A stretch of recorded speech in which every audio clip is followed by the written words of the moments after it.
السلام عليكم، معكم سارة في المطبخ. اليوم بدنا نعمل الترند يلي شاغل السوشيال ميديا بآخر فترة. هنعمل الهوت شوكلت بومبس أو كرات الهوت شوكلت.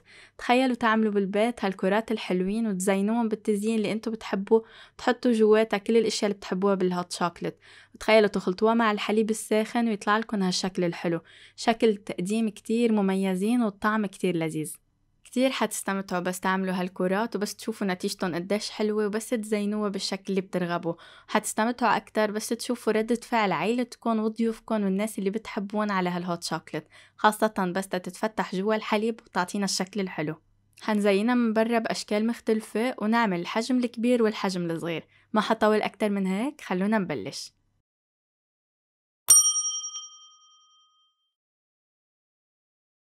بالبداية لتحضير خليط الهوت شوكلت بيلزملنا كوب كاكاو بودرة غير محلى مع كوب ونصف من السكر البودرة. بدنا ننخلن وكمان بدنا نضيف عليهم نصف كوب من الحليب البودرة.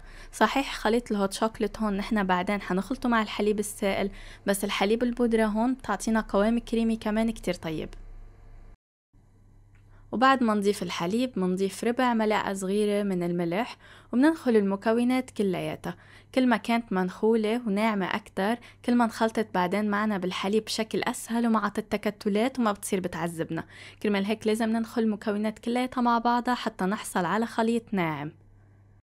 وهيك بثواني منكون عملنا البديل السريع لظروفة الهوت شوكلت اللي منجيبها جاهزة بس بكمية كتير كبيرة. شايفين ما شاء الله قد الكمية كبيرة والطعم كتير لذيذ. حتى انتو فيكن تعدلوا حسب الرغبة، يعني إذا بتحبوا طعمة الكاكاو السن أكتر فيكن ضيفوا شوي شوي حتى توصلوا للطعم اللي انتو بترغبوه.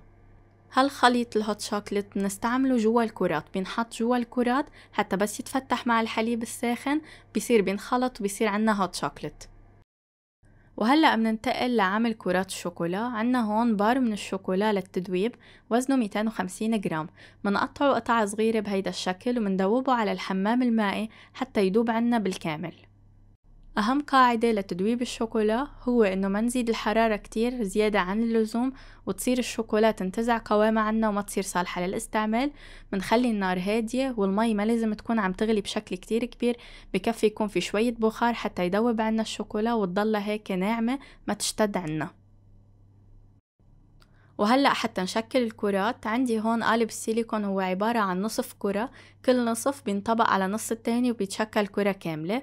قوالب السيليكون ضروريين حتى نحصل على الشكل اللازم، بس أكيد إذا عندكن أي قالب تاني أو أي شكل تاني قادرين تحطوا فيه الشوكولا وحتى تجمد وتشيلوها منه فينا نعمله حتى لو ما كان كرة. عم بستعمل هون قالبين، قالب قياس كبير والقالب التاني قياس أصغر، انتو بتعملوا حسب الرغبة وأكيد ححط لكم القياسات. في طريقتين حتى نحط الشوكولا جوا القوالب. أول طريقة هي بالريشة، هي كتير عملية هالطريقة لأنه بيتوزعوا عنا بسهولة وما بيعذبونا. منوزع أول طبقة دايما بيكون في فراغات ما مننتبه لها، بعدين بس تتجمد أول طبقة منحط طبقة تانية من الشوكولا حتى نضمن إنه ما في أي فراغات. إذا كان في فراغات حتكون الكرة عنا رقيقة وما حتمسك معنا بالشكل المطلوب وحتعذبنا. كمان بعد ما تجمد الطبقة التانية بنرجع بنعمل تشيك سريع منشوف إذا في أي شي بدنا نتأكد منه وما يكون في أي فراغ. وكمان منركز على الأطراف من فوق إنهم يكونوا سميك. شايفين كيف سمكتهم شوي كرمال بعدين بس بدنا نطبق الكرات على بعضهم ما يكونوا الأطراف رقاق. الطريقة التانية للي ما عنده ريشة عم بعمل هون معكم القالب التاني بالملعقة. مثل ما شايفين بالملعقة كتير سهلة كمان مثل الريشة، بس بدنا نكون شوي دقيقين أكتر لأنه بيطلع فراغات أكتر. كرمال هيك بدنا نتأكد إنه ما يكون عنا أي فراغ نحن عم نشتغل.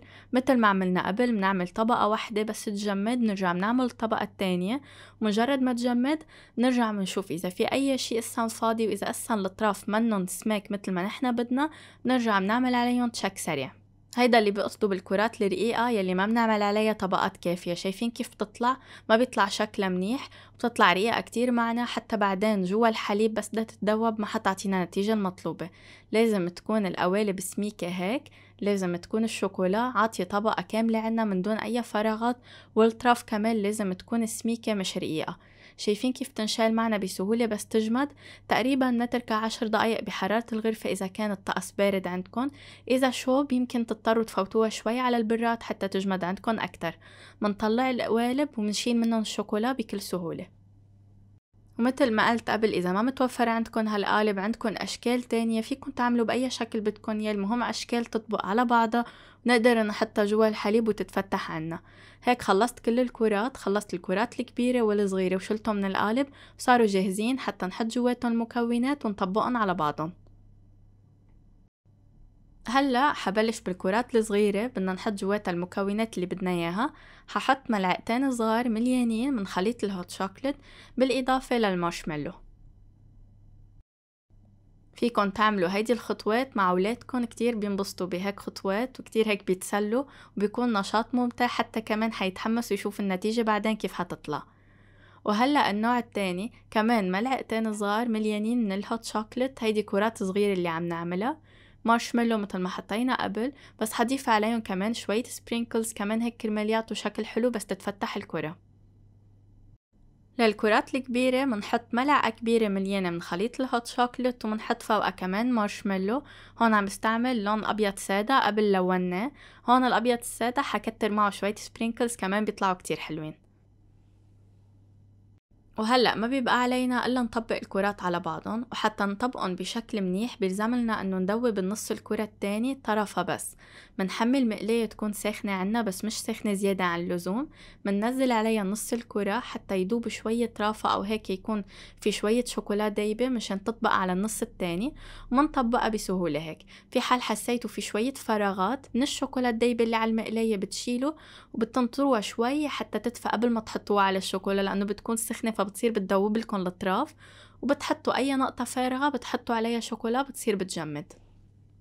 وحتى لو كان في فراغات صغيرة ما مشكلة أبدا، المهم عنا أنه يطبقوا على بعضهم ويعطونا شكل كرة ماسك على بعضه. اتركوها شوي بتصير بتجمد الشوكولا اللي دوبناها على الطرفين وبتصير بتطبق على بعضها منيح. وهلأ حتى نزين الكرات حاعمل هيك تزيين بسيط بطرق مختلفة. أول كرة زينتها هون بخطوط بنية وخطوط شوكولا بيضة دوبتها. تاني دويرة لأنه بدي حط بعدين عليها سبرينكلز فححط هيك دويرات عشوائية بالشوكولا البيضة، كتير بيطلعوا حلوين بس يكونوا عشوائيين. نحط السبرينكلز عليهم واستعملوا اللون الأحمر للسبرينكلز، كتير بيلبق على الشوكولا. بأول الفيديو شفتوا كيف حطينا الكرة وصبينا فوق الحليب الساخن. هيدي الطريقة بالعكس كمان عم تنعمل كتير، بأنه نحط الحليب الساخن وفوقها نحط الكرة وشوي هيك نعطيها حليب ساخن ننزلها لتحت ونقلبها شوي وهي لحالها بتصير بتتفتح بعدين. كمان طريقة كتير حلوة، انتو بتصيروا بتجربوا الطريقة اللي بتعجبكم وبتعجب عائلتكم وضيوفكم. هيدي الطريقة بتاخد هيك شوية ثواني، ما دغري تحركوها كتير بتصيروا بتنزعوها، يعني بس تحسوا انكم بدكم تحطوا ايدكم وتغمسوها شوي جوا الحليب نزلوها حتى تدوب بشكل اسرع وبتفتح عندكم بهيدا الشكل. مباشرة بتحركوا كل المكونات حتى تدوب بودرة الهوت شوكليت اللي عملناها وتدوب الشوكولا بشكل كامل، وبيتقدم الهوت شوكليت مباشرة والطعم كتير لذيذ. هالأمور بتعمل جو كتير حلو بين أفراد العيلة وبتبسطنا كمان نحن عم نشتغل فيهم ونحط التزيينات اللي عبالنا ياها عليهم. وزينوا كمان هيك بطرق مختلفة، يعني بنفس المكون بالشوكولا عملوا هيك خطوط ودوائر وأشكال مختلفة فبتصيروا بتنوعوا انتوا عم تقدمون بيطلعوا شكلهم أحلى. لازم الحليب السائل تسخنوه كتير منيح وما لازم يكون دافي أبدا كرمال تدوب الكرة جواته بالشكل المطلوب وما تطول كتير عنا وما يزبط شكلها. وهيدي كمان كوب تاني من الكرة يلي منحطها فوق الحليب، يعني انتو هيك بتصيروا بتشوفوا شو اللي بيعجبكن اكتر، عبالكن تحطوها وتسكبوا عليها الحليب الساخن او عبالكن تحطوا الحليب الساخن وتحطوا فوق الكرة. بتجربوا بتشوفوا شو اللي هيك عجبتكن اكتر وعطت نتيجة احلى معكم بتصيروا بتعملوها. فيكن تنوعوا بين الطريقتين والطريقتين كتير حلوين وعمليين. وهيك بنكون وصلنا لنهاية الفيديو اليوم، ان شاء الله يكون عجبكم. بتمنى منكم تجربوها وتعطوني رأيكم فيها. صحتين وهنا.